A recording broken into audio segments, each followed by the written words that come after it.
Lihat dulu. Sip. Ya, mohon maaf hari ini saya tidak sempat bikin video. Moga-moga bisa dipelajari hanya dengan kuliah live ya. Oke, setelah kita sudah bahas perpindahan panas secara konduksi dan konveksi di awal kuliah ini, sekarang kita masuk ke mode berikutnya dalam perpindahan panas, yaitu radiasi. Dan kalian ingat di awal kuliah kita pernah bahas bahwa pada prinsipnya tiap benda dengan temperatur 0 Kelvin itu memancarkan panas.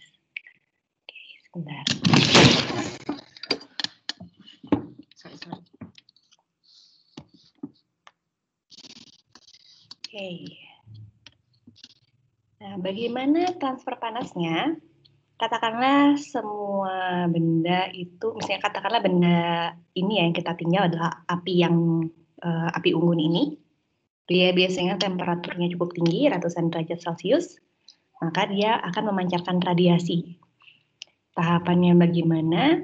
Energi panas yang dihasilkan oleh api ini diubah dulu menjadi energi dalam bentuk gelombang elektromagnetik. Gelombang elektromagnetik inilah yang akan melewati ruang dalam garis lurus, ya, dan mengenai benda. Garis lurus ya, kalau masalah gelombangnya bentuknya tetap gelombang, tapi lintasannya lintasan garis lurus. Nah, nanti ketika dia sudah mencapai suatu benda, kemudian nanti kan ada yang diserap, ada yang dipantulkan, ada yang ditransmisikan gitu ya. Nah, tapi ketika sudah mencapai suatu benda dan dia diserap, maka dia akan diubah lagi menjadi energi yang memanaskan benda tersebut. Sebetulnya tangan di sini juga punya temperatur di atas 0 Kelvin dan sebetulnya dia juga memancarkan radiasi. Gitu, tapi di sini kalau dilihat nanti kita akan pelajari perhitungannya. Energi neto radiasinya itu adalah yang dari api unggun ke tangan. Ya. Oke, tentang gelombang elektromagnetik dulu. Gelombang elektromagnetik ini bisa merambat melalui ruang vakum, ya. Meskipun tidak ada medium, padat, cair maupun gas, dia bisa lewat. Karena itulah sinar matahari bisa sampai ke bumi tanpa melewati medium udara, ya. Karena di ruang angkasa yang vakum dia masih bisa lewat. Nah, radiasi panas itu hanya salah satu bentuk dari gelombang elektromagnetik. Kalau kalian lihat di sini, gelombang elektromagnetik ini ada macam-macam, tergantung panjang gelombangnya. Kalau panjang gelombangnya besar, yang di area kanan ini, 10 pangkat 2 mikrometer ke atas, itu gelombangnya namanya microwave. Ya, itu yang dipakai buat alat microwave, itu pakai gelombang microwave. Nah, kemudian yang lebih pendek lagi ada infrared dan ada radiasi thermal, kemudian ultraviolet, X-ray, gamma ray. Ini semuanya punya sifat yang mirip-mirip, yaitu dia dilewat lintasannya berbentuk garis lurus dan bisa melewati ruang vakum. Gitu. Hanya saja yang radiasi thermal itu, yang sifatnya itu bisa mengalirkan panas itu yang di area 10 pangkat min 1 sampai 10 pangkat 2 mikrometer. Gitu ya. Kita lanjut saja. Nah, sekarang saya akan bahas istilah emisivitas.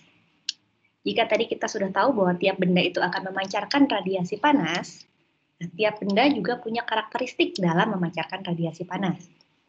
Sekarang saya coba jelaskan dulu, ada sebuah benda yang tidak nyata ya.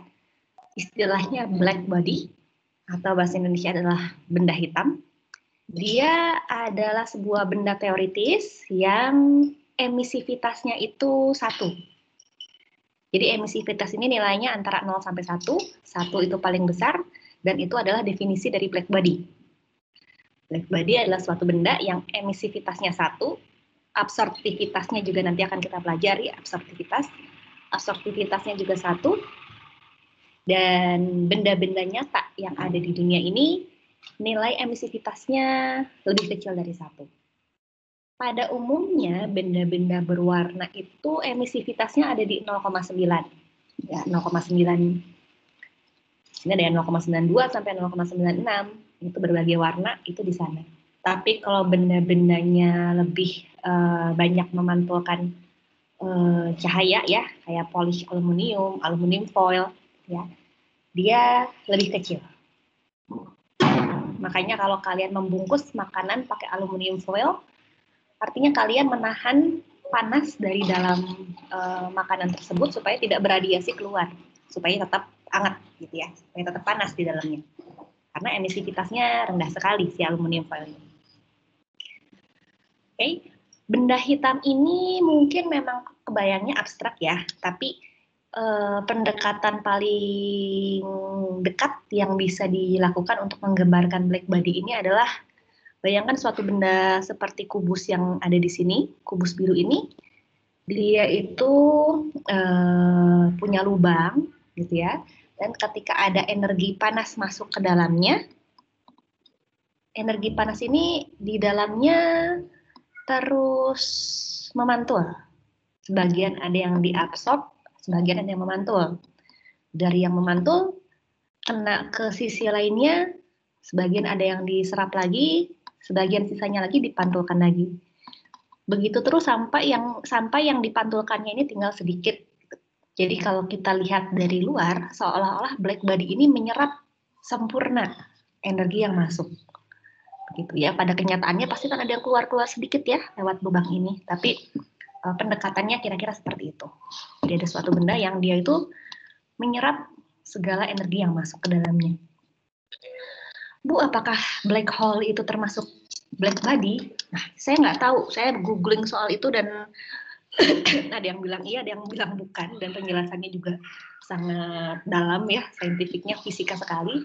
Itu saya kurang paham deh. Tapi ini pendekatan yang tampaknya lebih lazim digunakan untuk menjelaskan black body. Oke, nah emisi suatu benda tidak bergantung pada benda lainnya. Artinya kalau suatu benda itu punya temperatur sekian, emisivitasnya sekian, ya pokoknya sekian. Nggak peduli lingkungannya bagaimana, pokoknya benda itu akan mengemisikan radiasi panas sesuai dengan karakternya, sesuai dengan temperaturnya, sesuai dengan koefisien emisivitasnya. Gitu ya. Oke, ini beberapa nilai emisivitas dari beberapa jenis permukaan. Jadi ya kalau sebagian besar benda di dunia ini sih sekitar 0,9-an. Kalau dia berwarna ya dan menyerap panas. Oke, kemudian nah ini mungkin pernah kalian kenali waktu SMA. Wawasan sedikit tentang radiasi. Sebetulnya radiasi panas itu ketika terjadi dari suatu benda kan tadi melalui gelombang elektromagnetik ya. Nah, gelombang elektromagnetiknya ini tidak hanya satu jenis panjangnya. Jadi badan kita, misalnya badan kita kan punya panas nih, 37 derajat Celcius. Ya. Berarti dia memancarkan panas. Nah, berapa kira-kira panjang gelombangnya? Nah, panjang gelombangnya itu tidak single, tapi sifatnya ada distribusinya.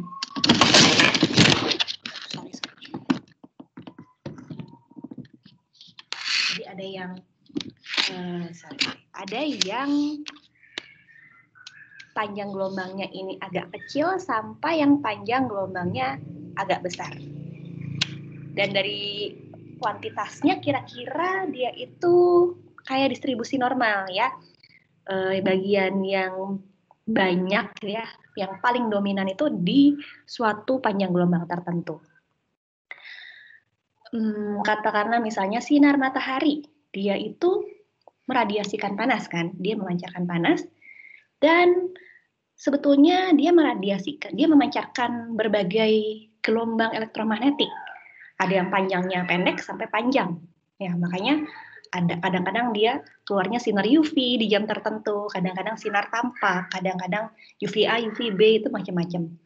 Nah, yang paling dominan dari sinar matahari itu adalah sinar tampak yang warnanya kuning, gitu. Dan nah itu biasanya kalau kita tarik garis ke bawah sini, memang dia itu dominan di panjang gelombang yang untuk sinar kuning, untuk sinar tampak warna kuning. Saya lupa 500 kali sekian lah mikrometer gitu ya. Dan dari situ dengan hukum pergeseran Wien ya, dengan persamaan yang di samping ini, kalau kita tahu berapa panjang gelombang yang dominan ya, matahari panjang gelombang dominannya sinar tampak warna kuning, panjang gelombangnya sekian. Kita masukkan ke situ ya, si panjang gelombang, kita bisa tahu berapa temperaturnya, bisa menebak kira-kira temperaturnya berapa. Gitu. Karena panjang gelombang maksimum yang di puncak ini dikalikan dengan temperaturnya adalah sebuah konstanta yang ditemukan oleh Wien. Gitu. Kalau kita hitung-hitung kira-kira temperaturnya akan 5.800-an Kelvin atau mungkin 5.600-an derajat Celcius gitu ya. Oke. Nah, kemudian karena tadi bentuknya distribusi seperti ini ya. Ini kalau kita mau hitung berapa jumlah panas yang diemisikan oleh suatu benda ya. Katakanlah benda hitam dulu ya, biar kita nggak usah ngitung emisivitasnya 0, sekian. Katakanlah emisivitasnya 1. Katakanlah ini adalah sebuah distribusi emisi dari benda hitam. Total panas yang diemisikan adalah integral dari nilai energi yang diemisikan di setiap panjang gelombang, gitu ya, dikalikan dengan d lambdanya, gitu. Ya, kita bayangkan aja ini yang di sumbu X ini ada delta lambda gitu ya, delta lambda yang sangat kecil, dan nilai di sumbu Y-nya ini adalah EB lambda atau nilai emisi suatu benda hitam pada lambda tertentu. Oke. Sebetulnya EB lambda sendiri bisa kita tentukan juga dengan hukum Planck. Rumusnya ada di sini. Cukup tahu lambda-nya saja dengan temperaturnya. Oke. Nah, boleh.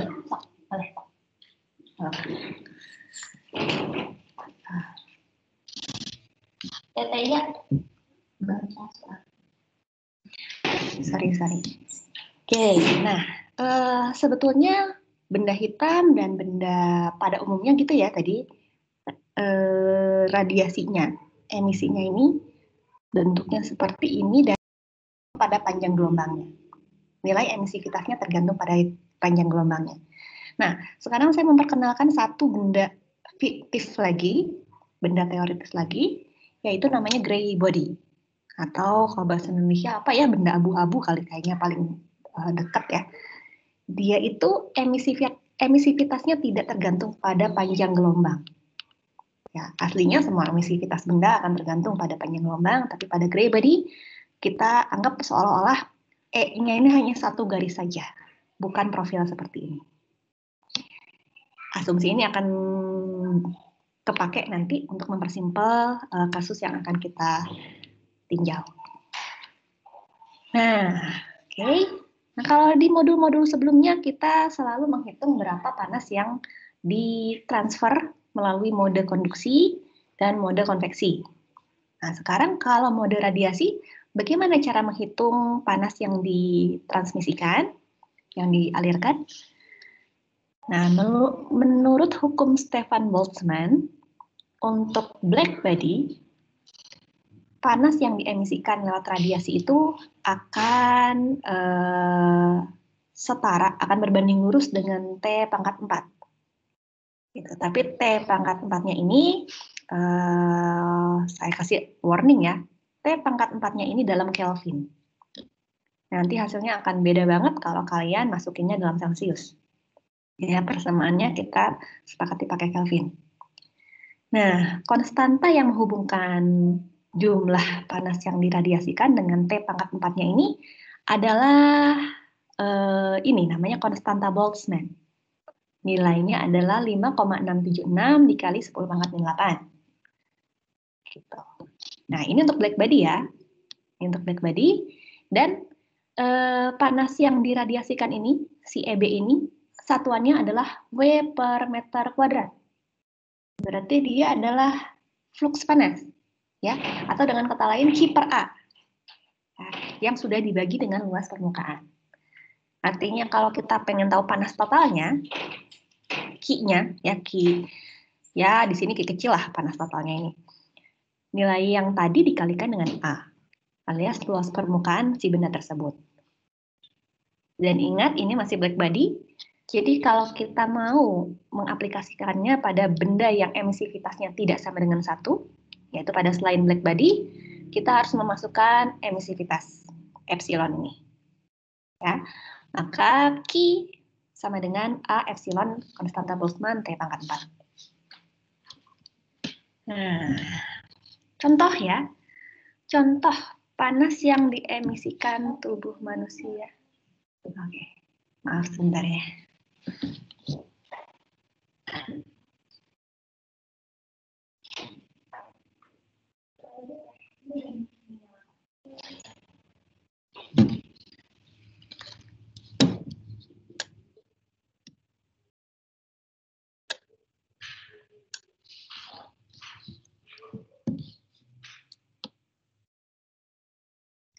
Oke, kembali ke sini. Panas yang diemisikan tubuh manusia, ya karena tiap tubuh kita di atas 0 Kelvin. Kalau manusianya dalam kondisi hidup, dia normalnya 37 derajat Celcius. Kalau dalam kondisi tidak hidup, ya, artinya tidak ada aktivitas metabolisme di tubuhnya, maka temperaturnya akan sama dengan temperatur sekitar, ya, yaitu 25 derajat Celcius. Jadi nggak 0 Kelvin juga, ya. Setiap benda di alam semesta ini, mau hidup mau mati, dia di atas 0 Kelvin. Oke, sebentar saya lagi buka Excel nih buat kontekan.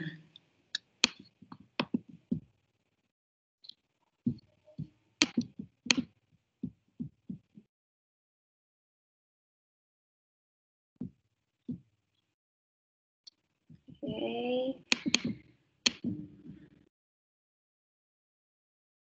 Nah, tadi panas yang diradiasikan oleh benda apapun itu akan sama dengan sama dengan emisivitas kali konstanta Boltzmann dikalikan A dikali T pangkat 4 ya. Contoh aja nih untuk tubuh manusia, emisivitasnya saya kasih yang umum saja ya. Biasanya benda-benda semacam kita ini, gitu ya, kira-kira nilai emisivitasnya 0,9. Konstanta Boltzmann tadi 5,67 kali E pangkat 10 pangkat min 8 rasanya. Sebentar saya cek dulu.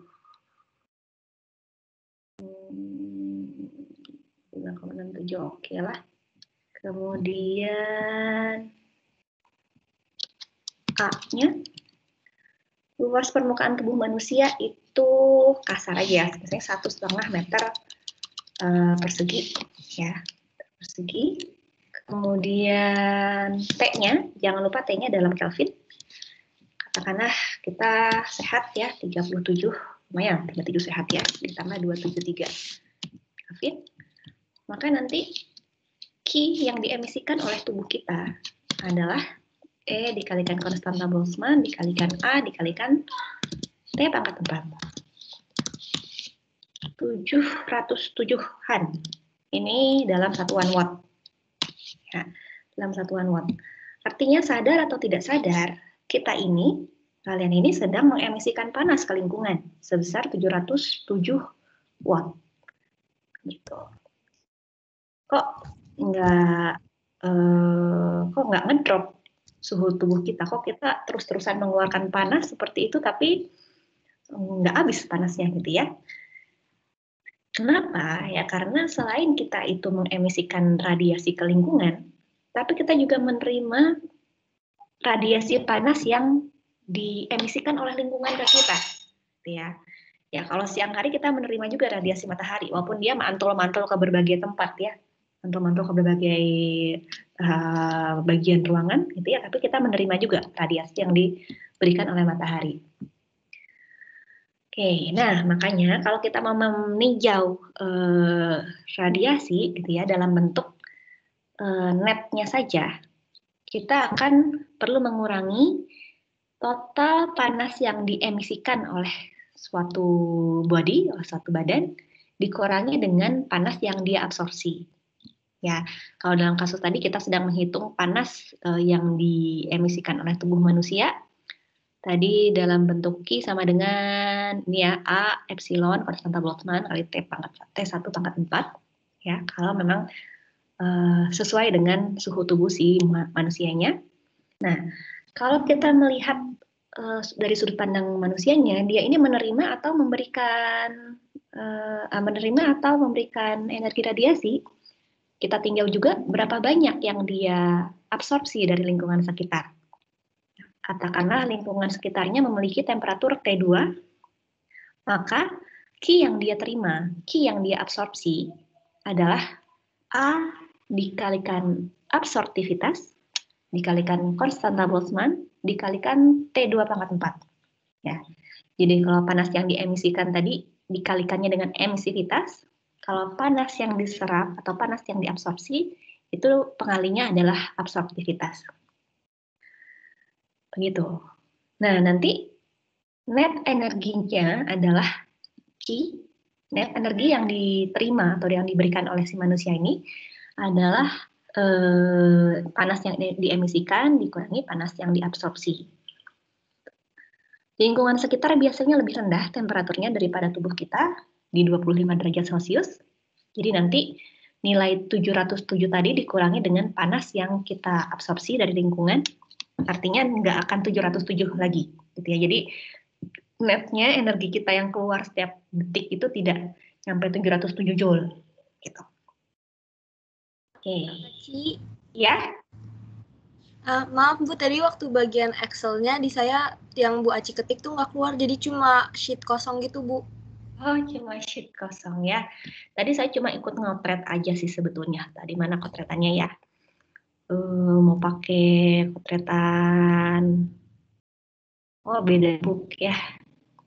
Mau pakai kotretan kalkulator juga bisa. Ini nih, kayak gini doang. E-nya berapa, konstanta Boltzmann-nya berapa, A-nya berapa, T-nya berapa.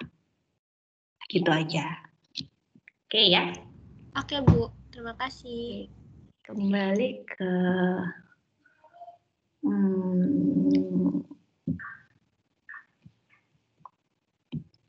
saya kehilangan.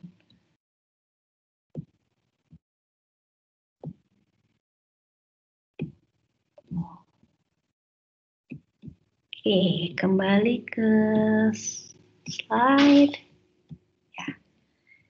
Ya. Jadi setiap objek itu selain mengemisikan, dia juga akan mengabsorpsi. Sebetulnya kalau kita mau lebih teliti lagi, ya, kalau dilihat dari perjalanan panas yang sedang berjalan-jalan ini, ya. Contohnya ini ya, di paling kiri itu ada panas radiasi yang datang, dan dia ternyata kena suatu benda. Nasibnya itu bisa 3 macam. Yang satu, sebagian bisa diserap oleh benda tersebut sesuai berapa absorptivitas benda tersebut. Panas yang diabsorpsi ini akan dipakai untuk menaikkan temperatur benda tersebut. Ya, absorptivitas itu. Pada black body absorptivitasnya 1, seperti halnya emisivitasnya. Nah, selain diserap oleh benda, dari panas radiasi ini yang datang ke benda tersebut, ada juga yang lewat doang, ditransmisikan. Gitu. Kalau bendanya bening sekali, mungkin yang ditransmisikan banyak. Ya. Tapi pada benda yang opak itu yang tidak transparan sama sekali ya. Kayak kerupuk opak juga tidak transparan ya, contohnya. Nah, pada opak body itu juga transmittivity-nya 0. Artinya dia hampir tidak mentransmisikan panas. Nah, selain diserap, dilewatkan alias ditransmisikan, ada juga yang mantul alias direfleksikan. Ini kita pakai lambang rho gitu ya. Nah, nanti koefisien dari masing-masing fenomena ini kalau dijumlahkan akan sama dengan 1. Ya. Jadi nasib dari radiasi panas ini antara diserap, ditransmisikan atau direfleksikan. Proporsi dari masing-masing ini tergantung dari sifat bendanya. Apakah dia black body, apakah opak body, ataukah gray body, dan sebagainya. Oke. Nah, jadi kalau melihat dari sudut pandang objek yang menerima dan memberikan panas ya, kita menghitung net energi radiasi seperti ini ya. Benda ini total radiasi panasnya berapa? Nah, ini berapa yang dia emisikan dikurangi berapa yang dia absorpsi. Kita nggak usah mikirin berapa yang ditransmisikan, nggak usah mikirin berapa yang dipantulkan. Emisi dan absorpsi saja. Tapi kalau kita sedang fokus pada si panasnya, gitu ya, pada si energi yang sedang jalan-jalannya ini, bukan pada objeknya, kita perlu tahu bahwa neraca energinya itu sebetulnya begini. Ada yang diserap, ada yang ditransmisikan, ada yang direfleksikan. Oke, nah tadi kembali ke sini ya, ke sini. Tadi net energi radiasi adalah total yang diemisikan dikurangi total yang diabsorpsi. Dalam kasus ini kita berarti perlu tahu berapa emisivitas objek tersebut dan berapa absorptivitas objek tersebut. Nah, sebetulnya hubungan antara emisivitas dan absorptivitas ini ada kalanya ada hubungannya. Ya, ada kalanya emisivitas dan absorptivitas ini ada hubungannya. Menurut Kirchhoff, kalau radiasi thermalnya sedang setimbang, ya, kondisinya sangat isotermis, artinya yang dia emisikan sama dengan yang diabsorpsikan, gitu ya, maka nilai emisivitasnya akan sama dengan absorptivitasnya. Gitu. Nah, pada benda-benda di mana tidak ada perpindahan panas, ya, tidak ada perpindahan panas secara radiasi, berarti absorptivitasnya sama dengan emisivitasnya. Nah, tapi dalam kasus-kasus yang akan kita hadapi, kita akan mempelajari benda-benda yang ada driving force perpindahan panasnya. Temperaturnya akan beda antara 1 dengan 2, gitu. Biasanya kita meninjau kasus-kasus seperti itu kan, gitu ya, di perpindahan panas ini. Nah, pada kasus-kasus seperti itu, sebetulnya nilai absorptivitas tidak sama dengan emisivitas. Kecuali pada gray body. Ya. Gray body ini, tadi definisinya yang panjang gelombangnya ini tidak mempengaruhi emisivitas gitu ya. Nah, pada gray body, nilai absorptivitas akan selalu sama dengan emisivitas, sekalipun tidak dalam kesetimbangan radiasi thermal. Gitu. Ingat ini bendanya teoritis ya. Nah, karena simplifikasi ini relatif membantu gitu ya. Ini membantu sekali. Kalau dengan pemahaman ini, kalau kita pakai gray bodies, artinya persamaan yang orang tadi, net energi radiasi tadi, bisa kita permudah karena nilai epsilon dengan absorptivitasnya sama. Ya. Sehingga bisa jadi begini. Ya. Epsilon kurangi absorptivitas, ini karena sama-sama nilainya sama, bisa kita permudah saja jadi emisivitas. Nanti tinggal T1 pangkat 4 dikurangi T2 pangkat 4. Nah, ini akan membuat kita lebih praktikal gitu ya dalam menyelesaikan kasusnya. Nggak perlu tahu nilai absorptivitasnya. Dan karena itulah di kuliah OPK ini, biasanya kita menggunakan simplifikasi gray body. Gitu. Biasanya diasumsikan antara dia black body atau dia gray body. Atau kasus-kasus khusus di mana emisivitas dan absorptivitasnya sama-sama bisa ditentukan. Gitu. Ya pada kenyataannya nilai absorptivitas nyarinya juga PR lagi gitu ya. Tapi ini supaya kalian paham overview dari radiasi, kita pakai simplifikasi gray bodies di hampir semua kasus di kuliah ini. Sejauh ini ada yang mau ditanyakan dulu?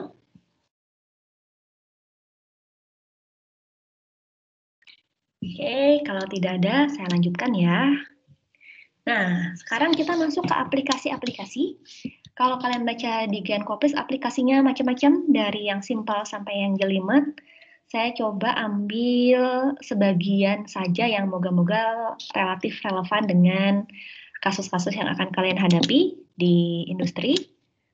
Banyak yang lain yang tidak saya cover di kuliah ini, tapi minimal moga-moga dengan yang saya pilihkan ini sudah bisa jadi pengenalan awal. Kalau suatu saat butuh lebih dalam, kalian bisa buka Genkopis sesuai kebutuhan kalian. Karena radiasi ini pemakaiannya mungkin relatif jauh lebih sedikit dibandingkan konveksi dan heat exchanger ya.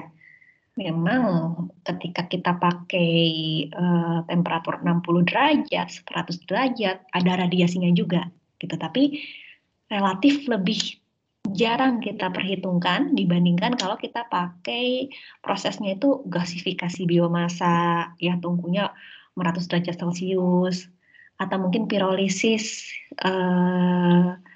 minyak atau pirolisis sabun logam untuk menghasilkan bensin nabati, ya itu kan sampai 400-500an derajat Celcius juga, ya. Itu ada karboksilasi atau hidrodeoksigenasi. Pokoknya yang ratus-ratusan derajat Celcius itu bisa jadi suatu saat kalian akan perlu. Ya, kalau sekedar bikin biodiesel 60 derajat Celcius, ya itu mah biasanya nggak terlalu banyak kita perhitungkan. Aplikasi yang paling simpel adalah ketika ada suatu benda, ya objek yang relatif kecil terhadap lingkungannya, ya menerima radiasi lingkungan.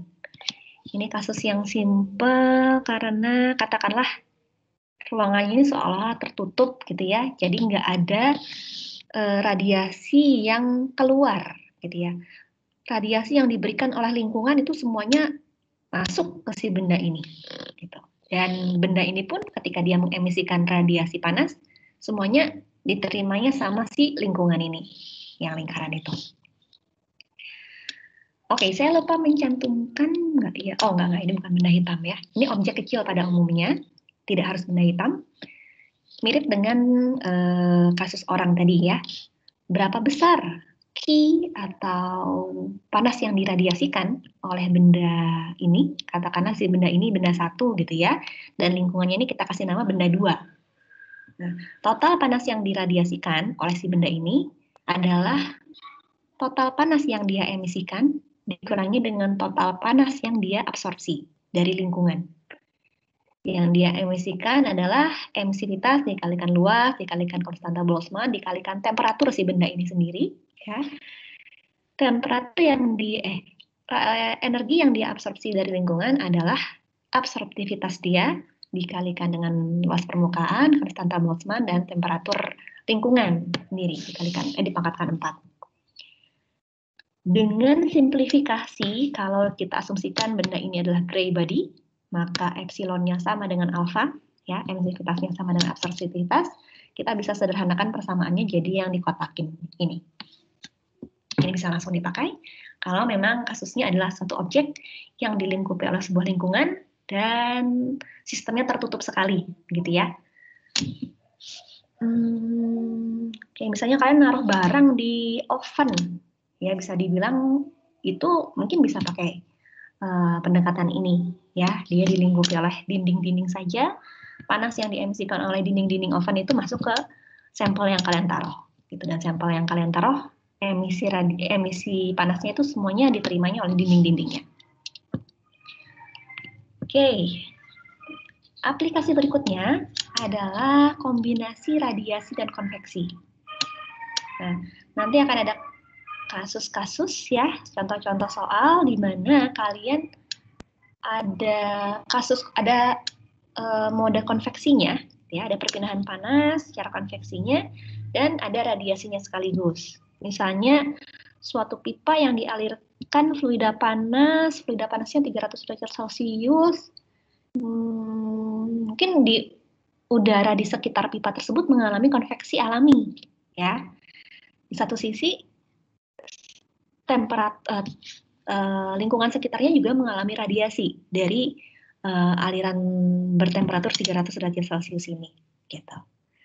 Nah, nanti kalau dua-duanya mau kita perhitungkan, artinya Q totalnya adalah Q konveksi ditambah Q radiasi, dan masing-masing ini kita sebut punya koefisien film sendiri, gitu ya. Kalau Q konveksi kan kita sudah sering hitung ya, sudah banyak hitung dulu, H-nya berapa tergantung bilangan Nastoltnya, tergantung kasusnya seperti apa, ya. Nah, Q yang radiasi, sebetulnya Q radiasi itu tadi kita hitung dengan emisivitas dikalikan konstanta Boltzmann dikalikan selisih T pangkat 4-nya ya. Begitu, tapi bisa juga kita nyatakan gitu ya dalam bentuk HRA dikalikan selisih temperatur. Jadi bentuknya disamain kayak bentuk konveksi, begitu. Nah, cara nyari H-nya gimana nih? Ya, cara nyari H-nya kita hitung aja dulu radiasinya, yaitu emisivitas kali konstanta Boltzmann bla bla bla itu dibagi dengan T1 minus T2. Ya. Oke. Jangan lupa Q di sini maksudnya adalah Q total karena sudah dikalikan dengan luas permukaan. Ya. Oke, itu untuk kombinasi radiasi dan konveksi. Oke, aplikasi berikutnya ya adalah contoh kasusnya begini. Katakanlah ada dua bidang datar yang sangat panjang, ya. Ada bidang 1, ada bidang 2, dan mereka saling menghadap, ya. Dan kita asumsikan supaya simpel nanti kita asumsikan kedua bidang datar ini adalah benda hitam, ya. Makanya kita kasih nama bidang datar hitam. Nanti Q yang diemisikan dari 1 ke 2, tadi kan kita pelajari ya, emisivitas dikalikan dengan A, dikalikan konstanta Boltzmann, dikalikan selisih dari temperatur pangkat 4. Nah, tapi karena dia benda hitam, emisivitasnya ini 1 nih, jadi tidak saya cantumkan di Q12 ini. Nah, sebagai gantinya, bukan sebagai gantinya ya. Nah, di sini saya mulai memperkenalkan suatu konstanta baru yang namanya F12. F ini adalah view factor. View factor adalah konstanta yang menghubungkan bagaimana suatu benda menghadap benda lainnya. Kalau di kasus ini, si benda 1 ini sepenuhnya menghadap benda 2. Gitu, dan benda 2 ini sepenuhnya menghadap benda 1. Mungkin contoh kasus di mana tidak saling menghadap sepenuhnya adalah kalau misalnya salah satunya tuh lebih pendek. Kalau salah satunya lebih pendek, nanti nilai F12-nya itu tidak akan 1. Gitu. Atau misalnya kalian punya ruangan, di salah satu sudut temboknya kan ada sisi tembok yang saling tegak lurus gitu ya. Nah itu F12-nya itu tidak 1. Begitu. Nah, tapi dalam kasus ini, ya, dalam bidang datar hitam yang sangat panjang, nilai F12-nya ini adalah 1, karena mereka saling menghadap. Ini contoh yang paling simpel, karena nanti kita akan ketemu mungkin dengan contoh-contoh kasus yang tidak saling menghadap sepenuhnya begini. Oke, itu bidang datar hitam yang sangat panjang. Contoh aplikasi berikutnya, ya, yang sedikit lebih ribet adalah kalau dia ini masih bidang datar yang sangat panjang, masih F1 dan F12 dan F21-nya sama dengan 1 ya, karena dia sepenuhnya saling menghadap ya. Nah, kasusnya di sini adalah emisivitasnya tidak 1. Sehingga emisivitasnya ini harus kita masukkan ya ke dalam perhitungan Q. Kita pertama lihat panah miring yang paling atas dulu. Ya. Katakanlah bidang datar 1 gitu ya, mengemisikan suatu panas ke bidang datar 2. Nilainya berapa? Nilainya tentunya adalah emisivitas dari bidang datar 1 ini ya, karena dia bidang abu-abu, gray body, dikalikan dengan A1, si luas permukaannya, dikali konstanta Boltzmann, dikalikan temperatur bidang 1 di pangkat 4. Nah, ingat ketika ada energi memancar ya, diradiasikan dari bidang 1 ke bidang 2, nasibnya ada yang diabsorpsi oleh si bidang 2 ini ya. Yang diabsorpsi ini yang saya gambarkan panah putus-putus lurus ke kanan, yang epsilon 2 dikalikan epsilon 1 A1 bla bla bla, itu yang diabsorpsikan oleh si bidang 2 ya. Nah, sebagian lagi ada yang dipantulkan ya. Jadi kalau total panas yang mula-mula ditransfer dari 1 ke 2 adalah epsilon 1 bla bla bla. Nah, nanti yang diabsorb adalah epsilon 2 dikalikan jumlah panas yang datang tadi. Kenapa dikalikan dengan epsilon 2? Sesungguhnya yang benar itu dikalikan dengan absorptivitas 2. Tapi ingat, karena ini bidang datar abu-abu, ini adalah gray body, absorptivitasnya kita ganti dengan epsilon 2. Bisa, ya, supaya simpel. Nah, ini ceritanya tidak ada yang ditransmisikan, ya. Pilihannya hanya absorpsi dengan refleksi. Nah, sehingga yang direfleksikan adalah sisanya yang tidak diabsorpsi, yaitu 1 minus epsilon 2 dikalikan dengan panas yang datang tadi. Oke. Nah, panas yang sudah dipantulkan ini mantul lagi. Ya, tentunya ada yang diserap ya oleh si bidang 1 ini dengan nilai tertentu tergantung absorptivitas dia, gitu ya. Berarti sama juga dengan emisivitas dia, ya.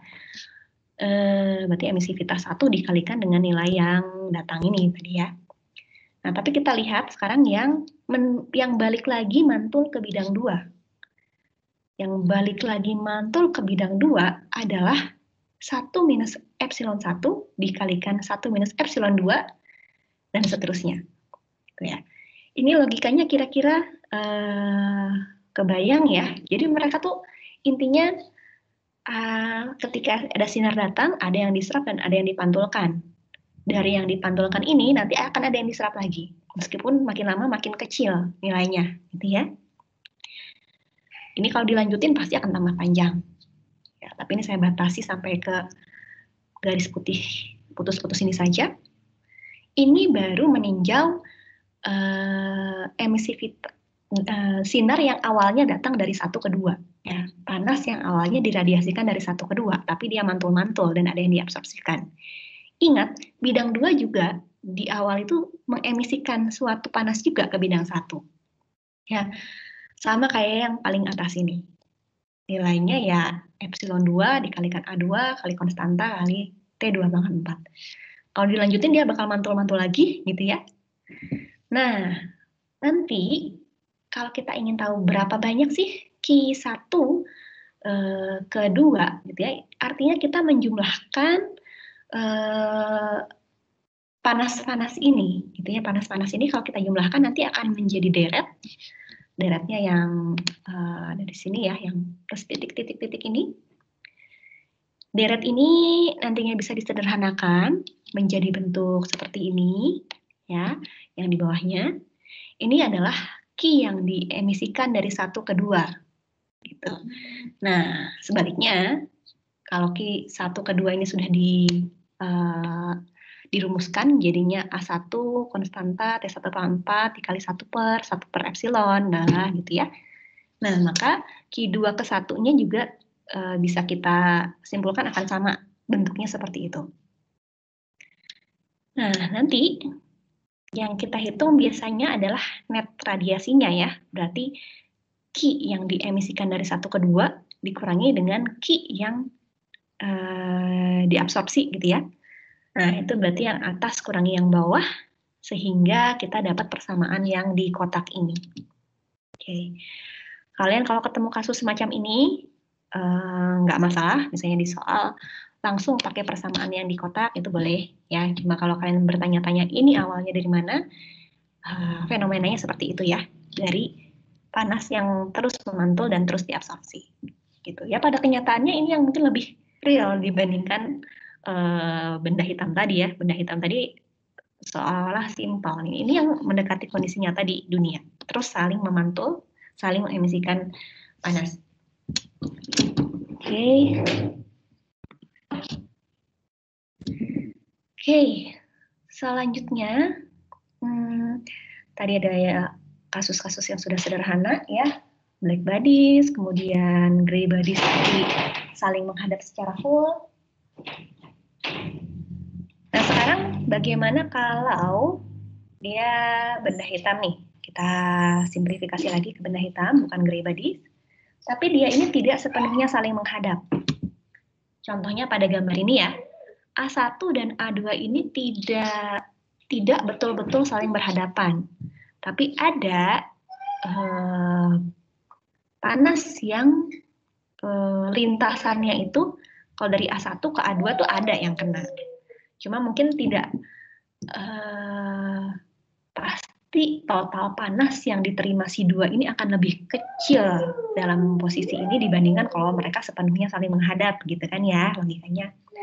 Nah, bagaimana cara menghitung view faktornya?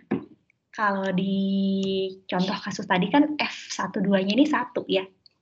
Jadi dia ya tinggal epsilon kali A1 kali konstanta kali selisih temperatur, kebetulan epsilonnya 1 karena benda hitam. Nah, kalau ternyata suatu saat F-nya ini nggak bisa 1 nih, karena nggak bisa saling berhadapan. Bagaimana cara kita nyari nilai F-nya? Nah, ini sudah ada penurunan rumusnya, kalian bisa langsung pakai cara menentukan nilai F1, F2-nya. Gitu ya. Tinggal hati-hati mendefinisikannya, theta 1 yang mana, theta 2 yang mana.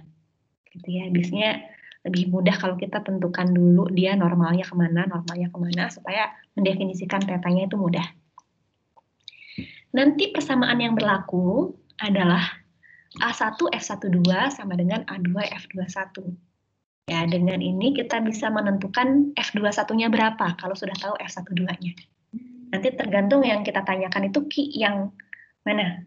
Ya, kalau Ki-nya yang 12 ya, dari 1 ke 2 kita pakainya F12. Kalau Ki 21 kita pakainya F21. Gitu. Kemudian oke, ini kasus terakhir nih. Kasus terakhir adalah radiasi pada gas pengabsorpsi.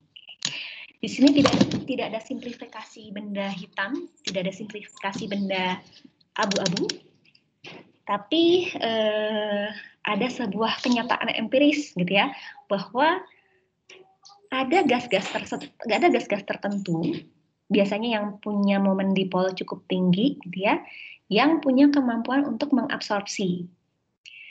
Beda halnya dengan yang non-dipol ya, yang secara dipolnya netral kayak N2, H2 itu secara dipol netral dan dia itu transparan. Ketika ada radiasi panas yang lewat ke gas tersebut, H2, N2 gitu dia tidak mengabsorpsi radiasinya. Tapi kalau CO2, CO, H2O yang punya momen dipol cukup tinggi, uap organik, dia ini akan mengabsorpsi sebagian panas yang diradiasikan terhadapnya. Ya. Nah, ini barangkali bisa jadi lebih umum juga akan kalian temui ya. Siapa tahu kalian nanti furnace-nya mungkin ya membakar sesuatu tentunya menghasilkan CO2 gitu ya. Ya, ini biasanya banyaknya gasnya gas-gas hasil pembakaran ya, CO2, CO, H2O, SO2. Ini banyaknya hasil dari pembakaran. Nah, bagaimana cara menentukan nilai Ki radiasinya? Nah, ini empirik ya, jadi prosedural. Yang mula-mula harus kalian tentukan adalah ini terjadinya pada ruang seperti apa. Pada ruang seperti apa? Apakah ruangannya berbentuk bola? Apakah dia itu kubus kayak oven? Ataukah dia ini silinder di dalam reaktor tertutup? Atau bagaimana? Ya, pilih geometrinya seperti apa. Nah, nanti kalian akan mendapatkan rata-rata panjang pancaran. Kalau nggak salah istilah bahasa Inggrisnya itu mean beam length. Atau di sini notasinya L. Nilai L ini tergantung dari geometrinya. Silahkan dicari gitu ya. Kalau bola berarti 0,65 kali D, sekian bla bla bla. Nah, kalau ternyata geometrinya ini nggak ada di daftar ini, kalian bisa hitung saja dengan persamaan umum dari L, rata-rata panjang pancaran adalah 3,6 dikalikan V per A-nya. Oke, nah nilai L ini kepakainya di mana? Kepakainya di grafik yang ini, yang ada garis-garis bengkok ini. Lihat sumbu yang di garisnya, bukan yang di X, bukan di Y, tapi yang di garisnya ada tulisan PGL. PG-nya itu adalah tekanan gasnya, ya tekanan dari gas yang mengabsorpsinya ini. Dan hati-hati, kalau tekanan ruangannya itu 1 atmosfer, P gasnya sendiri tergantung dari berapa fraksi gasnya di sana. Ya, kalau kandungan CO2-nya cuma 10%, dari total 1 atmosfer ya berarti PG-nya itu hanya 10% dari 1 atmosfer ya. Jadi ini tekanan parsial. Dikalikan dengan nilai L yang tadi sudah kita tentukan ya. Nilai PGL ini ada beberapa macam, kita tinggal tentukan. Kalau kita sudah tentukan nilai PGL-nya, kita lihat temperatur operasinya ada di mana. Ya. Nanti ketika dua sumbu itu kita temukan, kita bisa menarik garis ke kiri supaya kita bisa tahu emisivitas dari gasnya. Ya, jadi grafik ini tujuannya adalah untuk nyari tahu emisivitas. Oke. Dan nantinya emisivitas ini akan kita pakai di persamaan yang Q ini, yang dikotakin di bawah. Tapi selain kita perlu tahu emisivitas gas, kita juga perlu tahu absorptivitas dari gas. Ya. Nah, berapa absorptivitas dari gasnya? Nah, kita bisa pakai grafik yang sama dengan grafik emisivitas gas tadi. Tapi nilai PGL-nya kita ganti jadi PGL T1 per TG. Kalau nggak salah T1 ini adalah temperatur lingkungan ya. Coba nanti saya cek lagi. Temperatur ya dikalikan dengan ini jadinya ya. Yang PGL ini kita ganti dengan PGL T1 per TG ya. Terus kita hubungkan lagi dengan temperaturnya. Terus tarik garis ke kiri, kita akan mendapatkan suatu nilai. Tapi belum menjadi absorptivitas.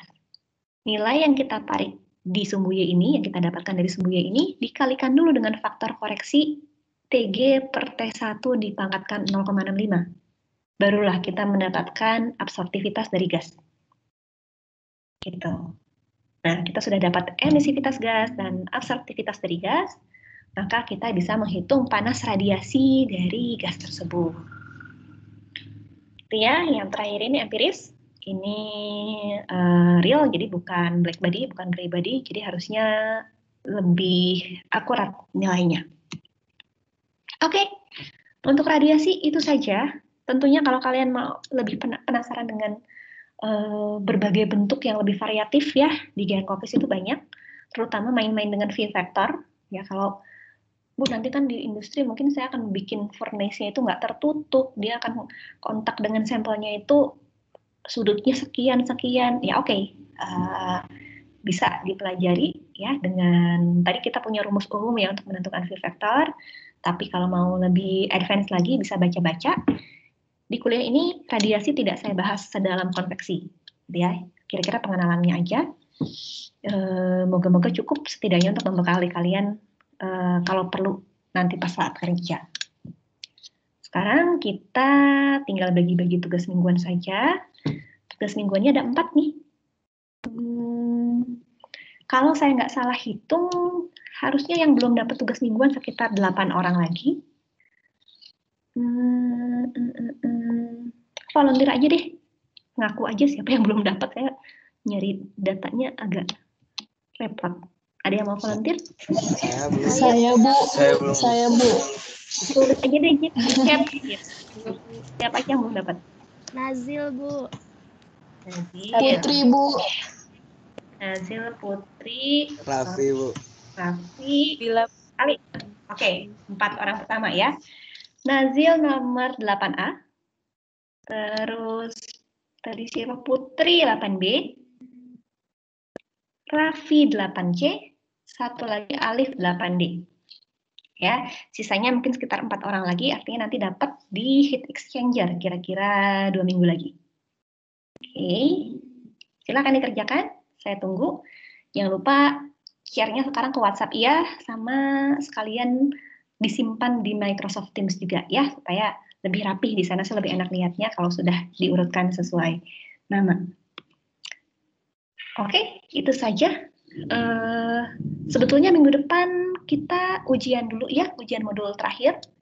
Materinya konveksi 2 fasa dan radiasi, ini relatif sedikit sih harusnya ya.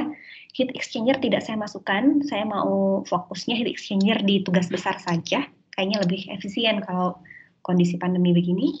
Jadi yang ujian modul 3, radiasi dan konveksi 2 fasa saja. Harapan saya tidak akan 2 jam ya, karena materinya juga tidak terlalu banyak. Bisa lebih cepat. Minggu depan kan STKSL ya, kemudian ada CIS juga. Dugaan saya bakal banyak kuliah-kuliah yang dialihkan ke nonton seminar paling. Kalian akan disuruh nonton seminar, kayaknya P2 akan begitu juga. TPB mungkin enggak sih kayaknya, saya nggak tahu ya TPB akan bagaimana. Tapi akan ada kuliah-kuliah yang tidak tatap muka. Ya kalau kalian banyak yang menjadi panitia CIS, ya moga-moga hari Rabu malam sudah lega. kalian mau start belajar Kamis, moga-moga cukuplah untuk persiapan ujian hari Jumat. Oke ya, kalau ditunda lagi, sayang, khawatirnya malah lebih banyak bentrok dengan ujian lagi ya. P2 juga kan belum ujian 3. Oke, bahan kita hampir habis, tinggal heat exchanger saja nanti. Apakah ada yang mau ditanyakan dulu sejauh ini?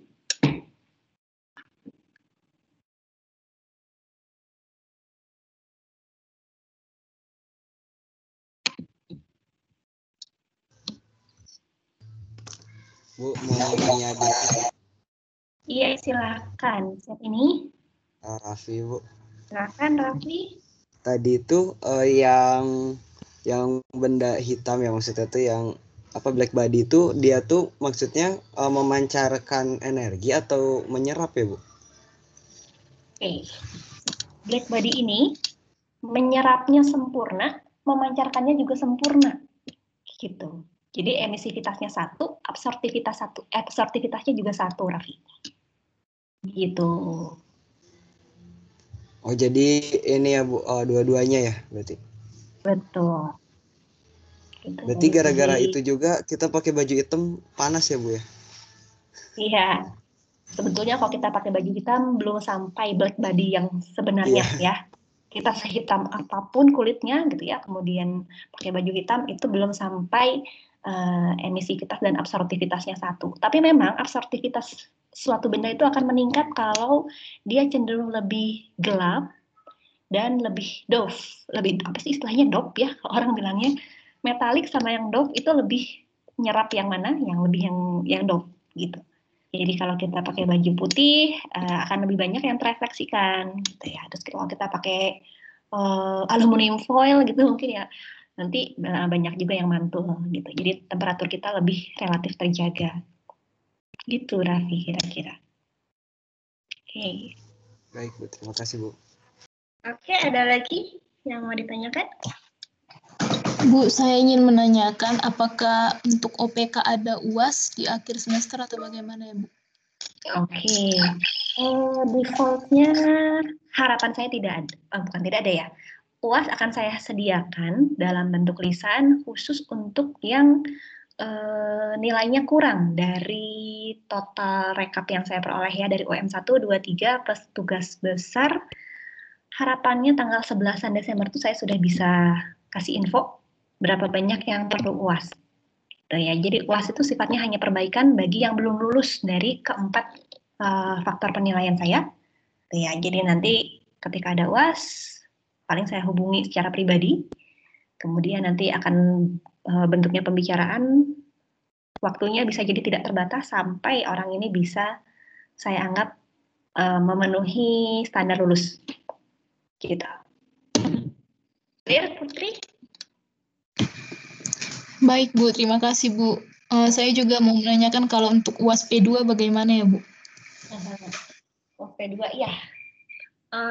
Kalau pengalaman tahun lalu sih ya, ini kan baru saya baru tahun kedua ngajar nih ya, tapi pengalaman tahun lalu P2 itu dari 6 ujian, ya, kalau buat kalian 3 ujian utama ya, 3 ujian utama, kemudian dicampur dengan ujian perbaikan, maksudnya dicampur tuh saya lupa perhitungnya, yang jelas ujian perbaikan juga diperhitungkan ya untuk